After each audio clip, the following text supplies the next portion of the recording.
Je pense sincèrement que l'une des bénédictions les plus sous-cotées et les plus négligées dans ce monde, c'est le fait d'avoir une bonne santé. En qualité d'ancien grand malade, je peux vous confirmer que l'une des plus belles richesses que nous avons sur la terre, c'est la santé. Tu sais, tu peux avoir tous les problèmes du monde, avoir de sérieux problèmes. C'est le jour où tu vas avoir un problème de santé, tu vas te rendre compte qu'en fait, tu n'as qu'un seul problème. La santé.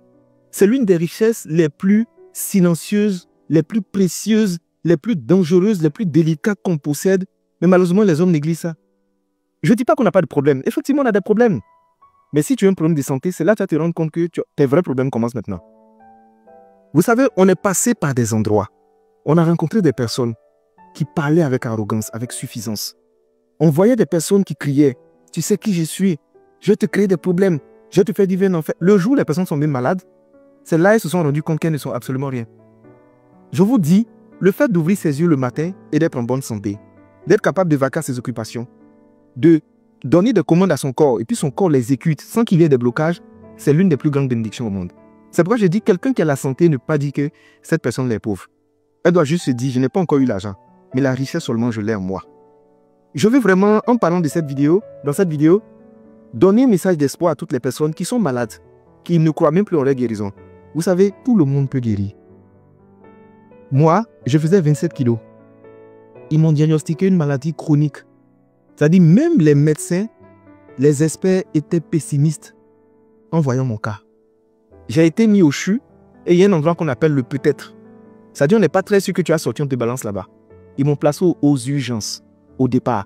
Il n'y avait même pas de moyens pour payer mes ordonnances. À côté de moi, il y avait un monsieur. Tu sais, quand quelqu'un est riche, tu vois, tu sais. Autour de lui, il avait des enfants, il avait des personnes. Et il y avait plein de médecins autour de lui. Les factures viennent, ils payent. Les factures viennent, ils payent. Les factures viennent, ils payent. Moi, je suis dans mon coin. Une facture est venue, deuxième facture. Mon cher, mon père est en train de réfléchir à comment il va nous faire sortir des urgences pour m'envoyer dans un autre endroit parce que ça coûtait trop cher. Le monsieur là, nos regards sont croisés. Il était à côté de moi. Il est décédé sous mes yeux. Je suis sorti du CHU. Je suis tombé grièvement malade au Ghana. Ils m'envoient à l'hôpital de Koué. Je me suis retrouvé au milieu des gens. Tout le monde me regardait, ils étaient étonnés. Je suis sorti de là.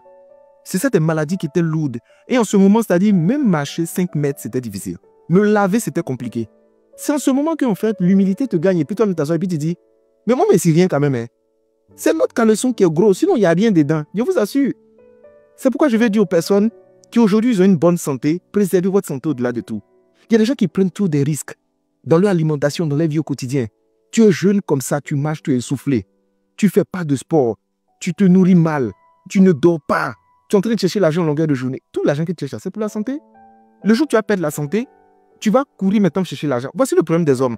Fait que les hommes, ils abandonnent leur santé puis ils courent après l'argent. Et quand ils trouvent l'argent, ils utilisent ce même argent pour venir courir après leur santé. Aujourd'hui, tu as la santé, rends gloire à Dieu. Quand tu te lèves le matin, tu ouvres les yeux, rends gloire toujours à Dieu. Merci de m'avoir accordé la santé. Si j'ai la santé, c'est qu'il y a espoir pour moi. Et préserve cette santé. Le corps est rancunier. Tout ce que tu infliges au corps, il garde la facture, il va te faire payer 5 jours. Il y a des gens en fait qui pensent qu'ils sont courageux. Non, moi je fais 3-4 jours, je ne dors pas. Non, moi je cours ici, moi je me cherche. Tu n'es pas en train de chercher, tu es suicidaire. Tu es en train de te détruire à petit feu. Il y a des moments, qu'est-ce que je fais? J'éteins mon téléphone, j'éteins mon ordinateur, je coupe tout, je me couche et je dors. Mes problèmes, c'est de reposer un peu. Quand je vais me réveiller, je vais les récupérer. Mais si je dois me reposer, je me repose. Chercher l'argent, c'est bon. Augmenter ses chiffres, c'est bon. Mais la santé, ne jouez pas avec. Votre programme de sport, ça doit être quelque chose d'indiscutable. Chaque semaine, 2 ou 3 fois, vous devez faire du sport. Vous devez marcher. Du matin au soir, tu es assis dans la voiture.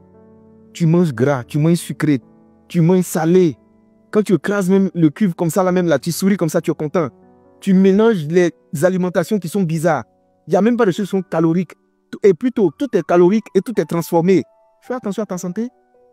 Quand je vois des jeunes qui ont un physique qui est tellement repoussant, ça me fait mal. Parce que vous savez, il y a un niveau de négligence, c'est suicidaire. Et c'est méchant.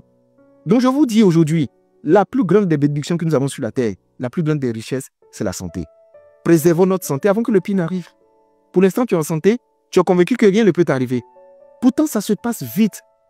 Il y a des gens qui étaient agiles, qui couraient partout. Et puis, en une fraction de seconde, ils sont devenus dépendants des gens. Il ne peut même plus aller aux toilettes faire ses besoins seul. Il a besoin des gens. À mon tour, je me rappelle, on me prenait combien d'enfants? Combien de bébés? On m'envoie dans la douche. Ah, je m'assois par terre. L'homme n'est rien. L'homme n'est rien de... Et je monte sur la balance 27 kilos. T'as dit, je suis anémié, je suis devenu blanc. On voit mes veines comme ça.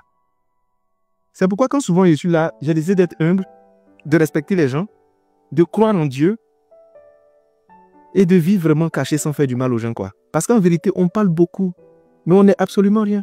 Si tu as la santé, tu es béni. Si tu n'as pas la santé, continue de prier Dieu et garde la foi. Inch'Allah, par la grâce de Dieu, tu vas recouvrir la santé.